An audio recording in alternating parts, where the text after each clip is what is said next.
नमस्कार, मैं सुरेश कुमार, इतिहास व्याख्याता। आज हम आधुनिक विश्व इतिहास में बहुत ही इम्पोर्टेंट टॉपिक प्रथम विश्व युद्ध के विषय में अध्ययन करेंगे। प्रथम विश्व युद्ध 1914 से 1918 तक चला था और इसके तहत प्रथम विश्व युद्ध के कौन कौन सी परिस्थितियां रही, कौन कौन से कारण रहे, कौन कौन सी घटनाएं हुई और उसके परिणाम क्या हुए, इसके बारे में हम विस्तार से अध्ययन करेंगे। इसके तहत प्रस्तावना प्रथम विश्व युद्ध के कारण, जिसके अंदर गुप्त एवं कूटनीतिक संधियां, राष्ट्रीयता की भावना, उग्र सैन्यवाद एवं सशस्त्रीकरण, आर्थिक प्रतिद्वंद्विता तथा साम्राज्यवाद, पूर्वी समस्या और जर्मनी, बोस्निया हर्जेगोविना की समस्या, अल्सास लारेन की समस्या, केसल विलियम द्वितीय का चरित्र, अंतर्राष्ट्रीय संस्था का अभाव और युद्ध का तात्कालिक कारण, फिर हत्या की प्रतिक्रिया, विश्व युद्ध की मुख्य घटनाएं जैसे पश्चिमी मोर्चा, मारने का युद्ध, न्यू चैपल का युद्ध, सोमे का युद्ध, परसा पर रूसी आक्रमण, ऑस्ट्रिया पर रूसी आक्रमण, दक्षिण पूर्वी मोर्चा, युद्ध में बल्गेरिया का पदार्पण, रोमानिया पर आक्रमण, दक्षिणी मोर्चा, समुद्री मोर्चे पर युद्ध, अमेरिका का युद्ध में प्रवेश, रूस में बोल्शेविक क्रांति 1917, बल्गेरिया, टर्की, ऑस्ट्रिया, जर्मनी द्वारा आत्मसमर्पण, प्रथम विश्व युद्ध के परिणाम जिसमें महायुद्ध के आर्थिक प्रभाव, राजनीतिक परिणाम और सामाजिक परिणाम।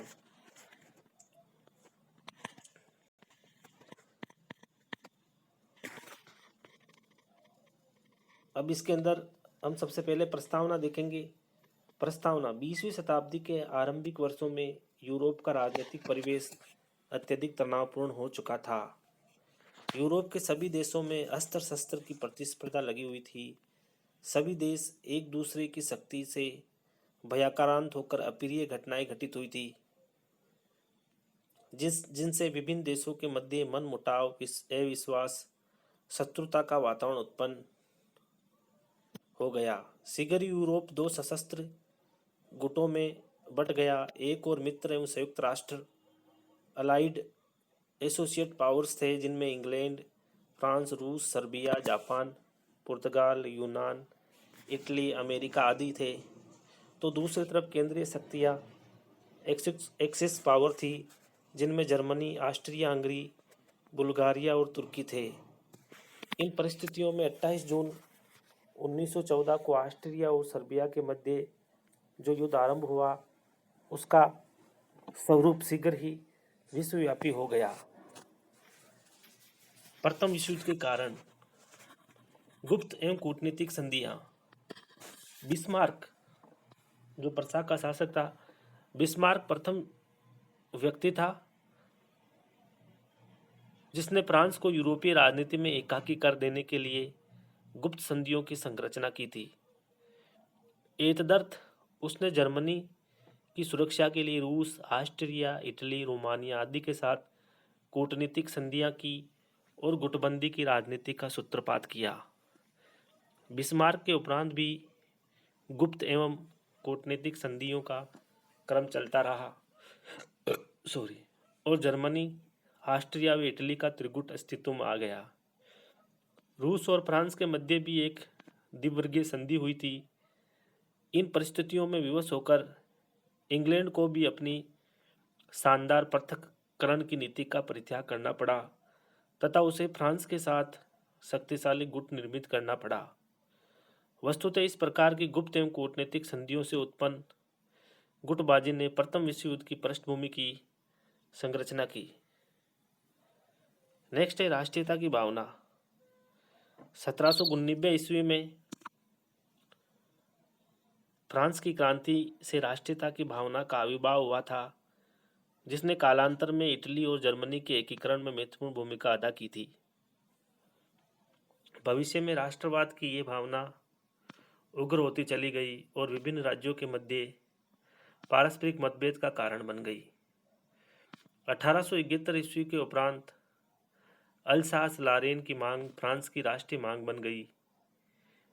इटली ने भी ट्रेंटिनो ट्रिस्ट के प्रदेशों को प्राप्त करने के लिए सम्राज्यवादी आंदोलन यानी ई रेडिनिस्ट मूवमेंट आरंभ किया, जिसमें ऑस्ट्रिया के साथ उसके संबंधों को प्रतिकूल बनाया। उग्र राष्ट्रीयता के चलते सर्बिया बृहत्तर बाल्कन राष्ट्रों के निर्माण के लिए प्रयासरत था, तो रूस अखिल स्लाववाद की वकालत कर रहा था। जर्मनी में राष्ट्रीयता की भावना संभवतः सर्वाधिक थी। 20वीं शताब्दी के प्रारंभ में यह भावना इतनी बलवती हो चुकी थी कि प्राय रणोन्मादी प्रत्येक देश ये मांग कर रहा था कि एक राष्ट्रीयता एक राज्य के सिद्धांत के अनुसार यूरोप के राजनीतिक मानचित्र का पुनर्निर्माण हो। स्पष्ट है कि राष्ट्रीयता की भावना प्रथम विश्व युद्ध के मूल कारणों में से एक थी। नेक्स्ट है उग्र राष्ट्र सैन्यवाद एवं सशस्त्रीकरण। 19वीं शताब्दी के उत्तरार्ध में यूरोप में लगभग सभी देशों ने अपनी सैन्य शक्ति को विस्तारित करने का प्रयास किया था। 1890 के पश्चात जब जर्मनी ने अपनी नौसैनिक शक्ति को बढ़ाना प्रारंभ किया, तो ये इंग्लैंड की नौसैनिक शक्ति के लिए एक चुनौती समझा गया। नवीन वैज्ञानिक अनुसंधानों से उत्प्रेरित होकर यूरोपीय देशों ने युद्ध स्तर पर विनाशकारी अस्त्र शस्त्रों का निर्माण प्रारंभ कर दिया। 1914 ईस्वी तक जर्मनी के पास 18,50,000 सैनिक थे, जबकि लगभग 50,000 व्यक्ति आरक्षित सैन्य कर्मी थे। रूस के पास इस समय लगभग 15 लाख सैनिक थे। जर्मन शासक केसर विलियम द्वितीय ने बारंबार ये घोषणा की थी कि वे सैनिक दृष्टि से जर्मनी को विश्व शक्ति का स्वरूप प्रदान करना चाहता है। यूरोपीय देशों में विकसित सैन्यवाद ने उनकी घरेलू और विदेश नीति पर व्यापक प्रभाव डाला। अब लोगों का विश्वास हो चला था कि सैन्यवाद एवं सशस्त्रीकरण के आधार पर ही अंतर्राष्ट्रीय समस्याओं का निदान किया जा सकता है। नेक्स्ट है आर्थिक प्रतिद्वंद्विता तथा साम्राज्यवाद। 19वीं सदी के अंत तक अफ्रीका, एशिया व बाल्कन क्षेत्रों का अधिकांश भाग यूरोपीय देशों का औपनिवेशिक अंग बन चुका था। इनमें सर्वाधिक हिस्सा इंग्लैंड तथा फ्रांस को प्राप्त हुआ था। चूंकि जर्मनी औपनिवेशिक दौड़ में विलंब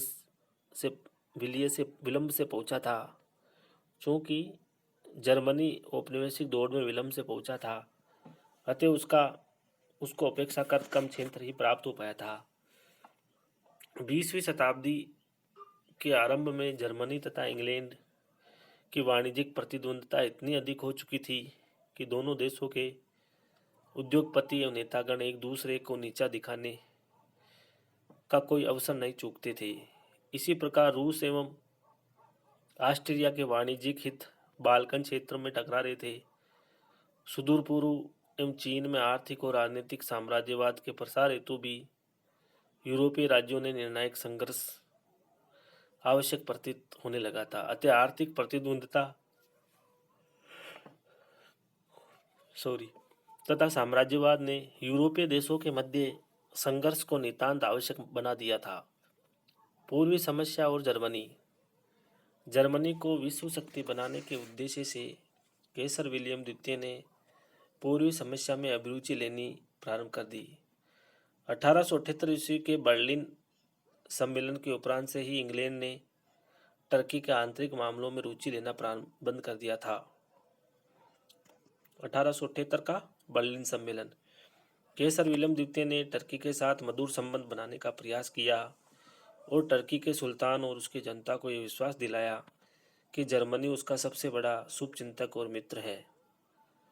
वस्तुतः केसर विलियम द्वितीय के मस्तिष्क में बर्लिन बगदाद रेलवे लाइन की परिकल्पना थी, जिसके निर्माण की अनुमति वह टर्की से चाहता था, क्योंकि इस रेलवे लाइन के निर्माण से जहां जर्मनी को अत्यधिक लाभ होने की आशा थी, वही इंग्लैंड, फ्रांस, सीरिया जैसे देशों को भारी हानि की आशंका थी।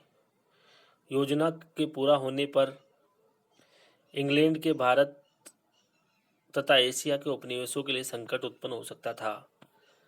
अतः इंग्लैंड एवं फ्रांस ने जर्मनी की इस योजना का घोर विरोध किया रूस ने भी अपने मित्रों इंग्लैंड एवं फ्रांस का साथ दिया। इस विरोध के बावजूद जर्मनी ने योजना निर्माण की अनुमति टर्की से प्राप्त कर ली। ऐसा अनुमान लगाया जाता है कि जर्मनी की पूर्वी समस्या के प्रति नीति ने यूरोपीय शक्तियों के मध्य कटुता एवं शत्रुता उत्पन्न करने में महत्वपूर्ण भूमिका निभाई थी। नेक्स्ट है बोस्निया हर्जेगोविना की समस्या।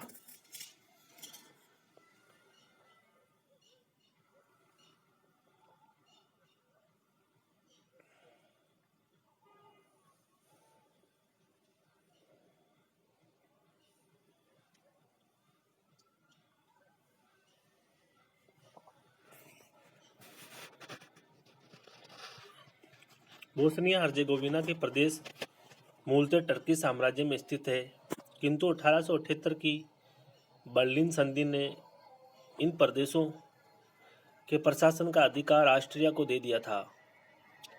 यद्यपि संधि के अनुसार वह इन प्रदेशों को अपने साम्राज्य में शामिल नहीं कर सकता था।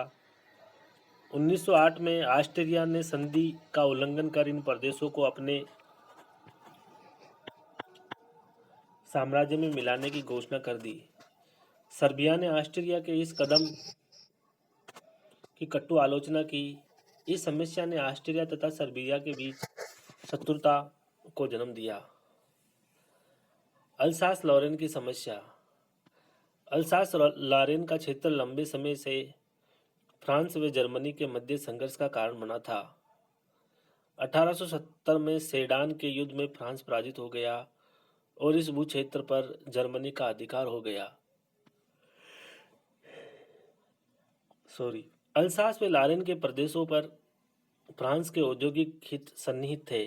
सने सने इन प्रदेशों को फ्रांस में शामिल करने के लिए जन जागृति उत्पन्न होने लगी और बिस्मार्क के पतन के उपरांत इन प्रदेशों को फ्रांस में सम्मिलित करने का अत्यधिक दबाव पड़ने लगा तथा जनता सरकार ने मांग करने लगी कि इन भू प्रदेशों को येन केन प्राक्रेन जर्मनी से वापस लिया जाए। उक्त समस्या ने फ्रांस एवं जर्मनी के मध्य अत्यंत कटुता उत्पन्न कर दी, जो प्रथम विश्व युद्ध के कारणों में से एक थी। कैसर विलियम द्वितीय का चरित्र। जर्मनी के कैसर विलियम द्वितीय के चरित्र ने भी यूरोप को युद्ध में के कगार पर पहुंचाने में महत्वपूर्ण भूमिका निभाई थी। वह अत्यधिक महत्वाकांक्षी तथा क्रोधी स्वभाव वाला व्यक्ति था। वह विश्व प्रभुत्व या सर्वनाश की नीति पर विश्वास करता था। उसका मानना था कि विश्व की राजनीति में जर्मनी की निर्णायक भूमिका होनी चाहिए। उसकी विदेश नीति का आधार विश्व राजनीति था। पान जर्मन लीग की स्थापना के पीछे उनका उद्देश्य ऑस्ट्रिया, स्विट्जरलैंड, बेल्जियम, हॉलैंड तथा अन्य देशों में निवास करने वाले जर्मन जाति के लोगों का संगठन को संगठित करना था। सम्राट बनने के पश्चात उसने जल सेना और थल सेना का अत्यधिक विकास किया था। उसकी इसी नीति के कारण ही ब्रिटेन को शानदार पृथक्करण की नीति का परित्याग करना पड़ा। नेक्स्ट है अंतर्राष्ट्रीय संस्था का अभाव। उस समय यूरोप में कोई संस्था नहीं थी जो पारस्परिक वार्तालाप द्वारा विभिन्न देशों के झगड़ों का समाधान कर युद्ध की आशंका को समाप्त कर देती। सभी देश अपने स्वार्थों की पूर्ति के लिए उचित व अनुचित कार्यों को करने के लिए पूर्णतः स्वतंत्र थे। यद्यपि अंतर्राष्ट्रीय कानून और सदाचार की संहिता code of international law and morality निर्मित हो चुकी थी, किंतु इसे क्रियान्वित करने वाले शक्ति का सर्वथा अभाव था। हेग सम्मेलनों ने 1899 एवं 1907 में कुछ प्रभावशाली कदम उठाए थे, किंतु विभिन्न देशों के असहयोगपूर्ण व्यवहार के फलस्वरूप ही अपने लक्ष्य में सफल नहीं हो सके क्योंकि प्रत्येक देश अपनी सुविधा अनुरूप इनका अनुसरण करते थे और अपने को सर्वाधिकार संपन्न देश मानकर अंतर्राष्ट्रीय प्रतिज्ञाओं की अवहेलना करने में नहीं चूकते थे। किसी सशक्त अंतर्राष्ट्रीय संस्था के अभाव में किसी देश पर कोई अंकुश नहीं था और सभी देश अपनी मनमानी करने में के लिए सर्वथा स्वतंत्र थे। युद्ध का तात्कालिक कारण। अब हम देखते हैं कि प्रथम विश्व युद्ध का तात्कालिक कारण क्या था। उपयुक्त परिस्थितियों के परिदृश्य में संपूर्ण यूरोप में अशांति, अव्यवस्था, संदेह, निराशा एवं कटुता का वातावरण उत्पन्न हो गया था और संपूर्ण महाद्वीप में युद्ध के बादल मंडराने लगे। अब बारूद के विस्फोट के लिए केवल एक चिंगारी की आवश्यकता थी और ऑस्ट्रिया के राजकुमार की हत्या ने इस चिंगारी की भूमिका तैयार कर दी। ऑस्ट्रिया के सम्राट के भतीजे तथा राज सिंहासन के उत्तराधिकारी आर्क ड्यूक फ्रांसिस फर्डिनेंड एवं उसकी पत्नी सोफी की 28 जून 1914 को बोस्निया की राजधानी सराजेवो में उस समय हत्या कर दी गई जब शाही दल सराजेवो के टाउन हॉल की ओर जा रहा था। इस घटना ने यूरोप को महायुद्ध की ज्वाला में ढकेल दिया। हत्या की प्रतिक्रिया। ऑस्ट्रिया तथा सर्बिया के संबंध बोस्निया व हर्जेगोविना के प्रश्न पर पहले से ही तनावपूर्ण थे तथा इस घटना ने ऑस्ट्रिया को सर्बिया के से प्रतिशोध लेने का अवसर दे दिया। ऑस्ट्रिया ने इस हत्या का दोष सर्बिया पर लगाया और उसके सम्मुख 10 सूत्रीय मांग पत्र प्रस्तुत किया और सर्बिया ने इसे स्वीकार करने के लिए 48 घंटे का अल्टीमेटम दिया। सर्बिया ने इस मांग पत्र में उल्लेखित प्राय सभी मांग को स्वीकार कर लिया, केवल 2 मांगों को मानने से इनकार किया क्योंकि इन्हें मानने से उसकी प्रभुसत्ता और सम्मान को ठेस पहुंच रही थी। युद्ध के लिए कटिबद्ध ऑस्ट्रिया ने सर्बिया के उत्तर को असंतोषजनक मानते हुए 28 जुलाई 1914 को सर्बिया के विरुद्ध युद्ध की घोषणा कर दी। जर्मनी ने ऑस्ट्रिया का पक्ष लिया जबकि रूस ने ऑस्ट्रिया के विरुद्ध युद्ध की घोषणा की। फ्रांस रूस का मित्र था, उसने भी जर्मनी व ऑस्ट्रिया के विरुद्ध युद्ध घोषित कर दिया। 5 अगस्त 1914 को ब्रिटेन भी इस युद्ध में सम्मिलित हो गया। इस प्रकार इस युद्ध का स्वरूप विश्वव्यापी हो गया। ये सब कारण थे। अब हम पढ़ेंगे घटनाएं, विश्व युद्ध की मुख्य घटनाएं। पश्चिमी मोर्चा, ये महायुद्ध विभिन्न क्षेत्रों में लड़ा गया था। पश्चिमी मोर्चे में मुख्यतः जर्मनी एवं फ्रांस के बीच युद्ध लड़ा गया था। पश्चिमी मोर्चे में जर्मनी का मुख्य उद्देश्य फ्रांस पर अधिकार करना था। इस लक्ष्य की पूर्ति के लिए जर्मनी ने सर्वप्रथम लगभग 1914 में बेल्जियम पर आक्रमण कर उसकी राजधानी ब्रुसेल्स पर आधिपत्य जमाया था। बेल्जियम की राजधानी ब्रुसेल्स। इंग्लैंड तथा फ्रांस ने बेल्जियम की सहायता के लिए अपनी सेनाएं भेजी, लेकिन जर्मनी ने उन्हें विभिन्न स्थानों पर पराजित किया। बेल्जियम से जर्मनी की सेनाओं ने आगे बढ़कर लगभग संपूर्ण उत्तरी फ्रांस पर अधिकार कर लिया और जर्मन सेना पेरिस की ओर बढ़ने लगी। मारने का युद्ध। पेरिस पहुंचने के लिए जर्मन सेना का मारने नदी यानी मारने रिवर को पार करना आवश्यक था। पेरिस से मात्र 15 मील दूर स्थित मारने नदी को पार कर जब जर्मन सेना आगे की ओर बढ़ी तो फ्रांसीसी सेना के कमांडर जोफ्रे ने फ्रांसीसी सैनिकों के साथ उनका मुकाबला किया और अदम्य साहस तथा राष्ट्रभक्ति का परिचय देते हुए जर्मन सेना को पराजित कर दिया। इस पराजय के फलस्वरूप जर्मनी को फ्रांस पर अपना अधिकार करने की योजना का परित्याग करना पड़ा। न्यू चैपल का युद्ध। उत्तरी पूर्वी फ्रांस तथा बेल्जियम पर जर्मन सेना के अधिकार को समाप्त करने के लिए मार्च 1915 में इंग्लैंड तथा फ्रांस की संयुक्त सेनाओं ने जर्मनी की सेना को उत्तरी सागर से निष्कासित करने तथा उसकी मोर्चाबंदी को समाप्त करने के उद्देश्य से उस पर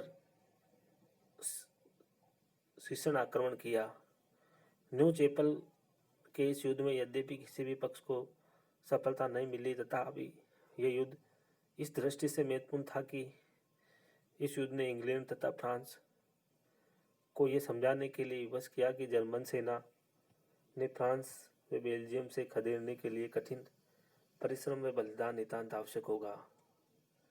नेक्स्ट है सोमे का युद्ध। जुलाई 1916 में इंग्लैंड की सेना ने फ्रांस की सेना के सहयोग से जर्मन सेना पर आक्रमण किया। इस युद्ध में दोनों तरफ भीषण रक्तपात हुआ। हताहत सैनिकों की संख्या की वृद्धि से यह अत्यधिक विनाशकारी युद्ध था। इस युद्ध से में इंग्लैंड ने प्रथम बार टैंकों का प्रयोग किया। प्रारंभ में मित्र राष्ट्रों को सफलता मिली, लेकिन वर्षा का मौसम होने के कारण उन्हें पुनः सफलता मिलना कठिन हो गया। नेक्स्ट है पर्सा पर रूसी आक्रमण। अगस्त 1914 में रूस ने पर्सा के पूर्वी भाग पर सशक्त आक्रमण किया और अनेक स्थानों पर विजय प्राप्त कर जर्मनी को हेतप्रभ कर दिया। जर्मनी ने पश्चिमी मोर्चे से अपनी सेना हटाकर हिंडेनबर्ग के नेतृत्व में पूर्वी मोर्चे में रूस पर आक्रमण किया और न केवल रूसी सेना को पराजित कर पूर्वी पर्सा पर पुनः अधिकार स्थापित किया, वरन रूस के कुछ भूभाग पर भी अपना कब्जा जमा लिया। ऑस्ट्रिया पर रूसी आक्रमण। 1914 के सितंबर माह में रूसी सेना से ऑस्ट्रिया पर आक्रमण किया और ऑस्ट्रिया की सेना को अनेक स्थानों पर पराजित कर गैलिसिया के प्रदेश पर कब्जा जमा लिया। ऑस्ट्रिया की सहायता के लिए जर्मनी ने न केवल अपनी सेनाएं भेजी, वरन रूस के अधीनस्थ राज्य पोलैंड पर भी आक्रमण कर दिया। इस प्रकार जर्मनी के हस्तक्षेप के कारण रूस को ऑस्ट्रिया से पलायन करना पड़ा और गैलिसिया पर अधिकार कर लेम्बर्ग की ओर बढ़ने लगी। किंतु पुनः जर्मन सेना ने ऑस्ट्रिया की मदद से रूसी अभियान को न केवल निष्फल बनाया, वरन उसे अपार क्षति भी पहुंचाई। दक्षिण पूर्वी मोर्चा। नवंबर 1914 में टर्की साम्राज्य ने जर्मनी के पक्ष में युद्ध प्रवेश किया और अपने बॉस्फोरस के जलडमरू मध्य को जर्मन युद्धपोतों के लिए खोल दिया। रूस ने टर्की के इस कदम को अपने विरुद्ध खुली चुनौती मानते हुए टर्की के विरुद्ध युद्ध घोषित कर दिया। इंग्लैंड तथा फ्रांस ने भी रूस का समर्थन किया। मित्र राष्ट्र टर्की की राजधानी कुस्तुनतनिया पर कब्जा करना चाहते थे ताकि काला सागर से के मार्ग से रूस को सैनिक सामग्री भेजी जा सके, लेकिन मित्र राष्ट्र अपने प्रथम प्रयास में सफल नहीं हो सके।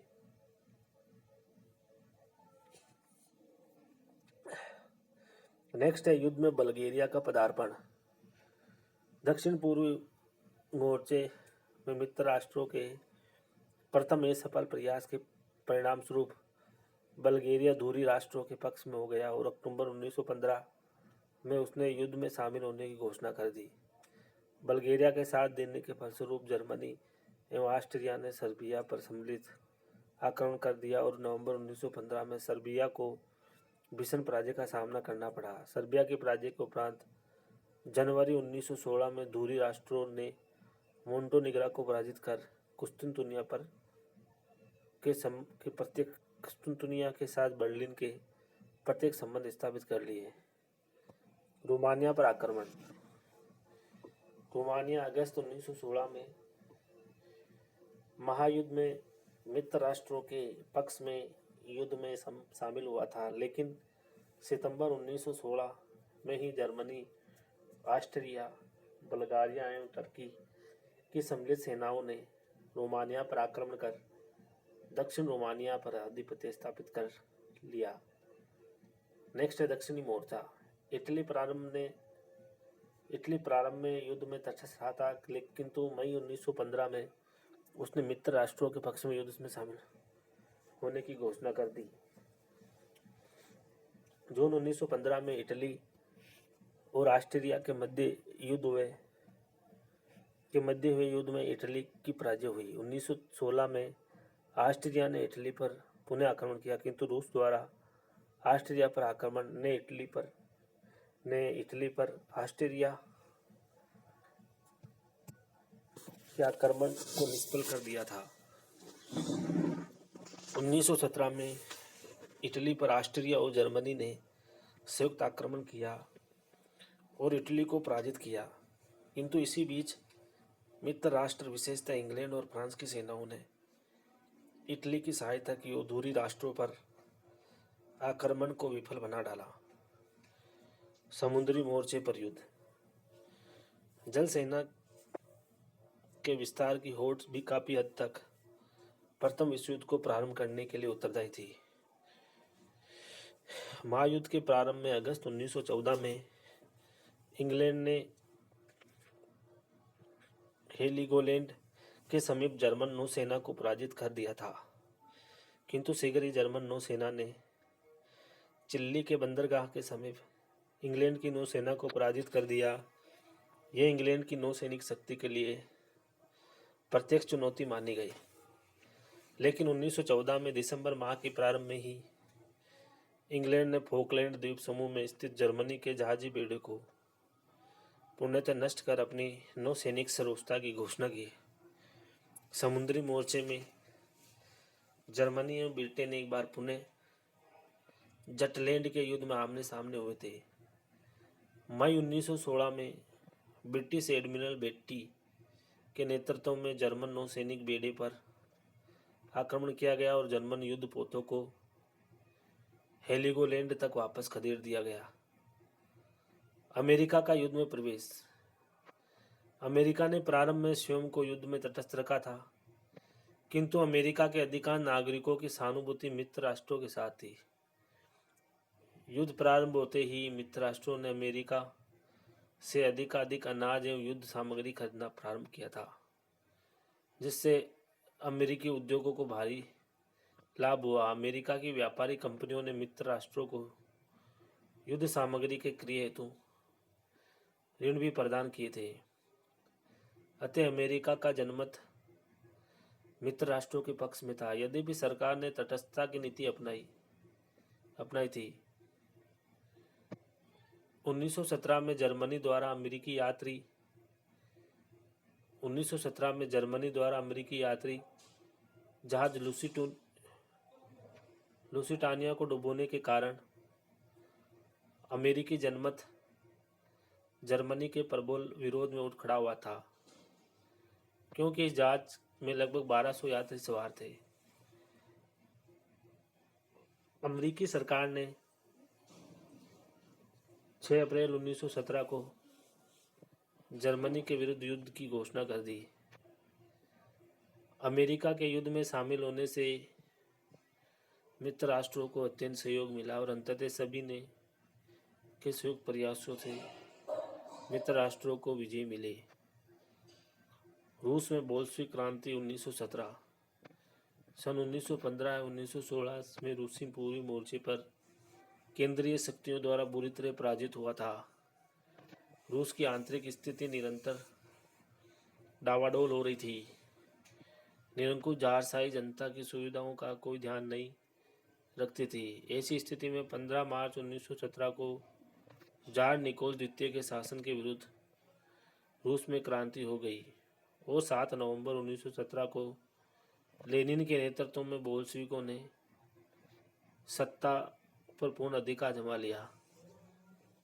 बोल्शेविक सरकार ने युद्ध से स्वयं को पृथक कर केंद्रीय शक्तियों के साथ संधि कर ली। नेक्स्ट है बल्गेरिया, टर्की, ऑस्ट्रिया, जर्मनी का आत्मसमर्पण। समय के साथ केंद्रीय शक्तियों की स्थिति प्रतिकूल होने लगी। अमेरिका जैसे शक्तिशाली देश मित्र राष्ट्रों के पक्ष लेने से मित्र राष्ट्र की स्थिति सुदृढ़ हो गई।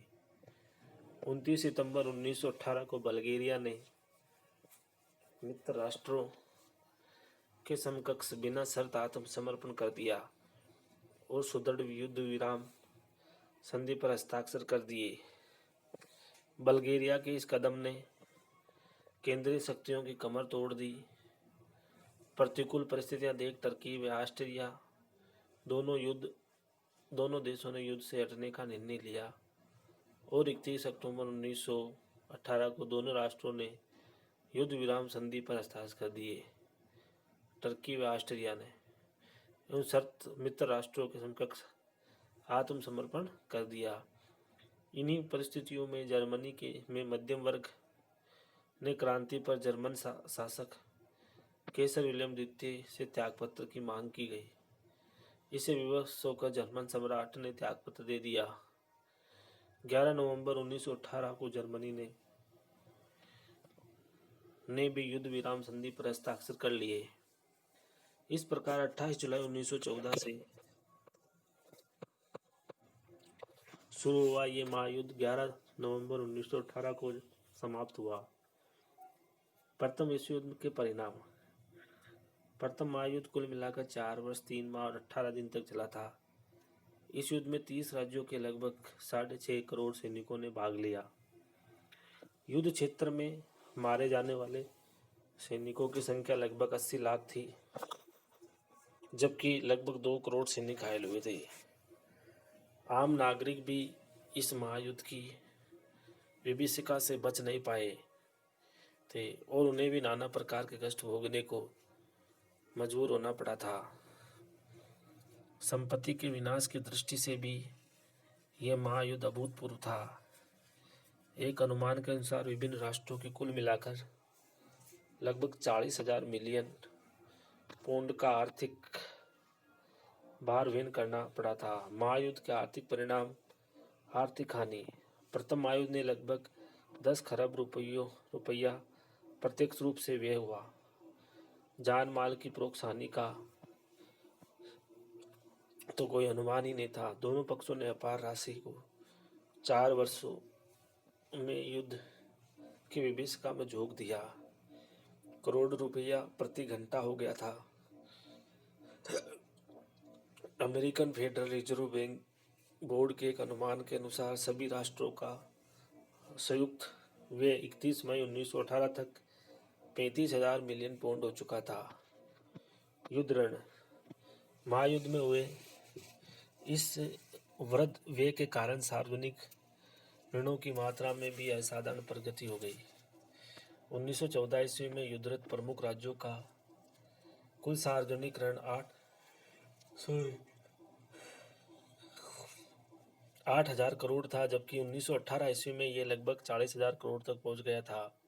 सार्वजनिक ऋण के 4 वर्षों में 5 गुना हो जाने से यह स्पष्ट है कि विभिन्न राष्ट्र किसी प्रकार ऋणों के बोझ तले दब गए थे। व्यापार की हानि। इस महायुद्ध ने अंतर्राष्ट्रीय व्यापार पर भी प्रतिकूल प्रभाव डाला। युद्ध काल में प्रत्येक राष्ट्र का ये प्रयत्न रहा था कि कम समय में कम से कम आयात करे और अधिक से अधिक निर्यात। इसके लिए राष्ट्रों ने भारी तटकरों का सहारा लिया था, जिससे अंतर्राष्ट्रीय व्यापार को अत्यधिक नुकसान हुआ। महायुद्ध के बाद अमेरिका, जापान जैसे देशों ने उन बाजारों को हस्तगत कर लिए जो पहले ब्रिटेन एवं जर्मनी के अधिकार में थे। राजनीतिक परिणाम। राजतंत्रीय सरकारों का पतन। प्रथम विश्व युद्ध के फलस्वरूप जर्मनी, ऑस्ट्रिया तथा रूस के महान राजवंशों का पूर्णतः पतन हो गया। 1923 में टर्की के सुल्तान को भी गद्दी छोड़नी पड़ी। इसी प्रकार पोलैंड, बल्गेरिया, चेकोस्लोवाकिया तथा फिनलैंड की निरंकुश सरकारों का भी अंत हो गया। यद्यपि इंग्लैंड, स्पेन, यूनान सदृश अनेक राजतंत्रीय सरकारों पर इस महायुद्ध का प्रभाव नहीं पड़ा, तथापि प्राय सभी राजतंत्रीय सरकारों ने अपने निरंकुश स्वरूप को कम करते हुए प्रजातंत्रकरण की प्रक्रिया आरंभ कर दी। राष्ट्रीयता की भावना। महायुद्ध के बाद यूरोप में सर्वत्र राष्ट्रीयता की भावना का तेजी से विकास हुआ। पेरिस शांति सम्मेलन में इसी भावना के अनुरूप अमेरिकी राष्ट्रपति वुड्रो विल्सन ने आत्मनिर्णय के अधिकार पर बल देते हुए अपना 14 सूत्रीय कार्यक्रम प्रस्तुत किया था। यद्यपि विभिन्न देशों के निजी स्वार्थों के कारण इस सिद्धांत को पूरी तरह से कार्यान्वित नहीं किया जा सका, फिर भी इस सिद्धांत के फलस्वरूप ही Czechoslovakia, Yugoslavia, Hungary, Poland, Finland, Lithuania, Estonia तथा लाटविया के नवीन राज्यों का गठन हुआ। अंतर्राष्ट्रीय भावना का विकास। महायुद्ध के कारण उत्पन्न सामाजिक, आर्थिक एवं राजनीतिक समस्याओं के समाधान के लिए अनेक अंतर्राष्ट्रीय संस्थाओं की स्थापना भी की गई थी। इस क्रम में मादक वस्तुओं के व्यापार पर प्रतिबंध लगाने का प्रयास भी किया गया। श्रमिकों के कल्याण के लिए अंतर्राष्ट्रीय श्रमिक संघ एवं कानूनी समस्याओं के लिए अंतर्राष्ट्रीय न्यायालय और राजनीतिक समस्याओं के समाधान के लिए राष्ट्र संघ का गठन भी किया गया। इन प्रयासों से आगे चलकर अंतर्राष्ट्रीयता की भावना के विकास को बल मिला। नेक्स्ट है सामाजिक परिणाम, स्त्रियों की स्थिति में परिवर्तन। युद्ध की अवधि में सैनिकों की मांग तथा युद्ध निर्मित करने वाले उद्योगों ने मजदूरों की मांग में अप्रत्याशित वृद्धि हुई, जिसके कारण अन्य उद्योगों एवं व्यवसायों में रिक्त स्थानों में स्त्रियां कार्य करने लगी थी। इस प्रकार युद्ध काल में स्त्रियों के कार्य क्षेत्र का विस्तार हुआ और अपने सामाजिक महत्व को अनुभव करने लगी थी। उन्होंने आर्थिक क्षेत्र के अतिरिक्त राजनीतिक गतिविधियों में भी भाग लेना प्रारंभ कर दिया था। उनमें आत्मविश्वास एवं आत्मनिर्णय की भावना तेजी से विकसित हुई थी, जिसके फलस्वरूप 1918 ईस्वी में इंग्लैंड में जन प्रतिनिधित्व नियम पारित हुआ, जिसके अंतर्गत 30 वर्ष से अधिक की महिलाओं को मताधिकार प्रदान किया गया। 1918 ईस्वी में 30 वर्ष से अधिक महिलाओं को। 1920 ईस्वी में जर्मनी तथा 1917 ईस्वी में रूस ने भी ये अधिकार महिलाओं को दे दिया। 1918 में इंग्लैंड, 1920 में जर्मनी तथा रूस। नस्लों की समानता। प्रथम महायुद्ध ने जातीय कटुता भावना को कम करने की दिशा में महत्वपूर्ण भूमिका निभाई थी। महायुद्ध से पहले सभी देश जातीय कटुता एवं रंगभेद की भावना से ग्रसित थे, किंतु महायुद्ध विश्व स्तर पर लड़ा गया और एशिया तथा अफ्रीका के काले, भूरे एवं पीले रंग के लोगों ने यूरोप के गोरे सैनिकों के समान ही शौर्य दिखलाया था, जिससे यूरोपीय नस्लों की श्रेष्ठता का सिद्धांत निराधार साबित हुआ और ये विचार दृढ़ हुआ कि सब नस्लें एक समान है, कोई उत्कृष्ट अथवा हीन नहीं। इस विचार से विश्व में कालांतर में जातीय कटुता की भावना कम होती गई। शिक्षा की हानि। महायुद्ध के परिणाम स्वरूप उच्च शिक्षा प्राप्त करने वाले युवक अनिवार्य सैनिक सेवा के कारण भारी संख्या में युद्ध में सम्मिलित हुए थे। साथ युद्ध के कारण शिक्षा के क्षेत्र में व्यय में कमी हो गई थी, जिससे अनेक विश्वविद्यालय, महाविद्यालय एवं विद्यालय बंद करने पड़ गए। अतः युद्धोत्तर काल में शिक्षा में सुधार एवं विकास की आवश्यकता अनुभव की गई। विज्ञान की प्रगति। युद्ध का एक महत्वपूर्ण परिणाम विज्ञान के क्षेत्र में प्रगति तथा विकास के रूप में दृष्टिगोचर हुआ था। युद्ध काल में विध्वंसकारी आविष्कार किए गए थे, जिसमें जहरीली गैसें, बम, टैंक, हवाई जहाज एवं पनडुब्बियों का पहली बार खुलकर प्रयोग किया गया था। नवीन आविष्कारों के लिए सभी देशों में प्रतियोगिता की भावना उत्पन्न हुई। इस प्रकार युद्ध के पश्चात भी विज्ञान के क्षेत्र में अभूतपूर्व उन्नति होती रही। समाजवाद का उदय। महायुद्ध का एक महत्वपूर्ण परिणाम समाजवाद की भावना का उदयसु विकास भी था। इसके फलस्वरूप औद्योगिक क्षेत्र में राज्य का हस्तक्षेप पहले की अपेक्षा और अधिक बढ़ गया तथा श्रमिक वर्ग के महत्व में भी वृद्धि हुई। विभिन्न राष्ट्रों की सरकारों ने श्रमिकों को आवास, चिकित्सा, शिक्षा तथा अनेक अन्य सुविधाएं प्रदान की तथा ट्रेड यूनियन गठित करने एवं हड़ताल करने का अधिकार भी प्रदान कर दिया। सारांश। 20वीं शताब्दी के प्रारंभ का यूरोप बारूद के ढेर पर अवस्थित था, जिसे प्रज्वलित करने के लिए एक चिंगारी की आवश्यकता थी। गुप्त एवं कूटनीतिक संधियां, उग्र राष्ट्रीयता की भावना, सैन्यवाद, सशस्त्रीकरण, साम्राज्यवाद, आर्थिक प्रतिद्वंद्विता, पूर्वी समस्या, केसर विलियम द्वितीय का चरित्र इत्यादि ऐसे अनेक कारण थे जिन्होंने तत्कालीन विश्व के राष्ट्रों को दो विपक्षी खेमों में बांट दिया था। शेरोजोवा के हत्याकांड ने चिंगारी का काम किया और पूरे विश्व को महायुद्ध में धकेल दिया। इस महायुद्ध ने भारी जनधन की हानि हुई थी और महायुद्ध के आर्थिक, राजनीतिक एवं सामाजिक जीवन पर भी व्यापक प्रभाव पड़े। इस प्रकार हमने प्रथम विश्व युद्ध के कारण, ऐतिहासिक पृष्ठभूमि, कारण, घटनाएं और परिणाम के विषय में विस्तार से अध्ययन किया। निश्चय ही एग्जाम में इसमें से क्वेश्चन आएगा, अतः ये इम्पोर्टेंट अध्याय है। धन्यवाद।